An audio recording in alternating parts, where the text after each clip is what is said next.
ফেরাউন কিভাবে মিশরের বাদশাহ হয়েছিলেন এটি ইসলামের ইতিহাসের একটি গুরুত্বপূর্ণ ঘটনা। তখনকার শাসনামলে মিশরের ভূখণ্ডে অনেক ফেরাউন শাসক ছিল, কিন্তু যে ফেরাউন নিজেকে প্রভু দাবি করেছিল সে ফেরাউন ছিল হযরত মুসা আলাইহিস সালামের সময়কার মিশরের বাদশাহ ফেরাউন।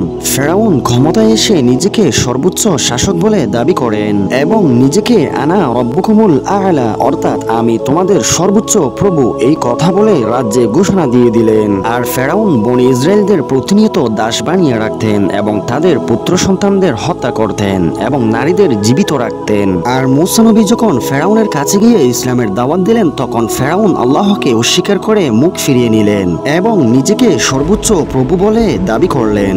মূসা নবী যখন ফেরাউন নিজেকে প্রভু দাবি করার কথাটি শুনলেন তখন মূসা আলাইহিস সালাম সেখানে গিয়ে উপস্থিত হয়ে ফেরাউনকে বললেন, তুমি কখনোই স্রষ্টা হতে পারো না, কেননা আকাশের স্রষ্টা ব্যতীত আর কোনো স্রষ্টা নেই, তুমি একজন মিথ্যাবাদী ফেরাউন। মূসা নবীর মুখে ফেরাউন এই কথা শুনে প্রচন্ড রেগে গেলেন। আর তখনই ফেরাউন মূসা নবী ও তার অনুসারীদের হত্যা করার পরিকল্পনা গ্রহণ করলেন। ফেরাউন তখন তার সৈন্যবাহিনীদের হুকুম দিলেন, মূসা নবী ও তার অনুসারীদের যেখানেই পারো সেখানেই নিমিষেই হত্যা করে ফেলো। এই কথা শুনে মূসা নবী তার অনুসারীদের নিয়ে পালিয়ে যাচ্ছিলেন। কিছুদূর যাওয়ার পর তাদের সামনে নীল নদ এসে হাজির হয়ে গেল।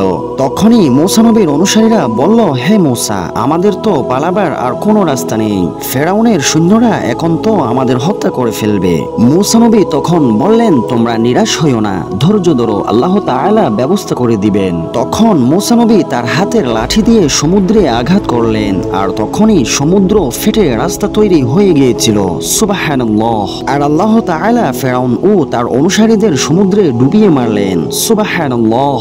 আর এই ইসলামের অলৌকিক ঘটনাটি শুনে ভালো লেগে থাকলে চ্যানেলটি সাবস্ক্রাইব করুন।